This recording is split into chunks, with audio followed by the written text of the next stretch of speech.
ఒక మనిషి ఉన్నాడంటే వానికి 3 గుణాలు ఉంటాయని చెప్పాం కదా, సత్వగుణము, రజోగుణము, తమో గుణము. ఏదో కాస్త అటు ఇటులు మొత్తానికి 3 గుణాలు అయితే మనలో ఉంటాయి. ఆ 3 గుణాలు లాగా కూడా ఎవరు ఉంటున్నారట? అమ్మవారే మనలో ఉంటున్నారట.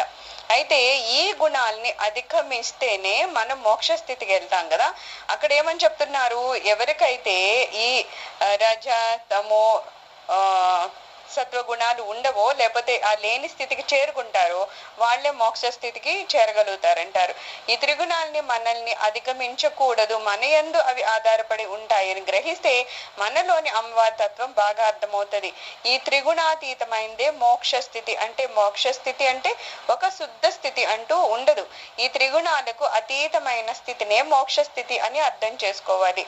అది అంటే వేరే స్థితి అంటే అక్కడ మొన్న చెప్పుకున్నట్టు మిథ్య అంటే అక్కడ ఏమీ లేదు అని కాదు, ఏదో ఉంది కానీ అదేంటో వ్యక్తపరచలేని ఒక స్థితి. అలాగే ఇక్కడ ఏమంటున్నారు?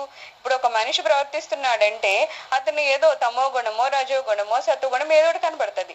కానీ ఈ మోక్ష స్థితికి వచ్చేసరికి ఏమవుద్ది? శుద్ధ చైతన్యం, శుద్ధ స్థితి. అక్కడికి వెళ్ళేసరికి ఏమవుతుంది?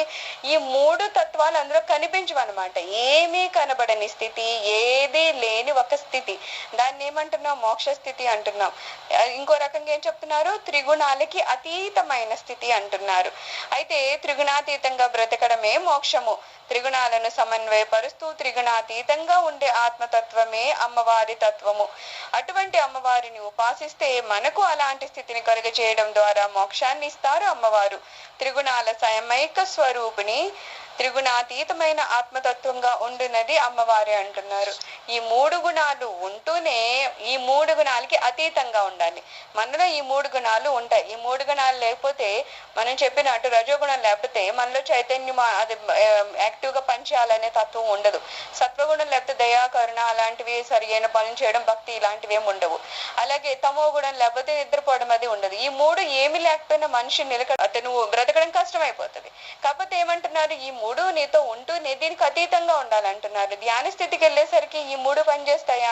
ఈ 3 పని చేయవు కదా. అక్కడ మనం ఏం పడుకోము, అక్కడ ఏం పని చేయము, అక్కడ మళ్ళా మంచి చేయడానికి కూడా ఆలోచించము. ఏది ఆలోచించని ఈ 3టికి అతీతంగా ఉన్న ఒక స్థితి మోక్ష స్థితి. అమ్మవారు ఏమంటున్నారు? ఈ 3టిని సమన్వయపరుస్తూ మనలో ఈ 3 గుణాలు ఉంటూనే ఈ 3 గుణాలకి అతీతంగా ఉండే అమ్మవారు ఆ అమ్మవారిని మనం తెలుసుకోవడం మోక్ష స్థితి కదా. సో అలాగా అమ్మవారు ఉన్నారు. అందుకని త్రిగుణాతీత స్థితిలో ఉన్నవారు త్రిగుణాతీత స్వరూపిణి అని అక్కడ చెప్తున్నారు అనమాట.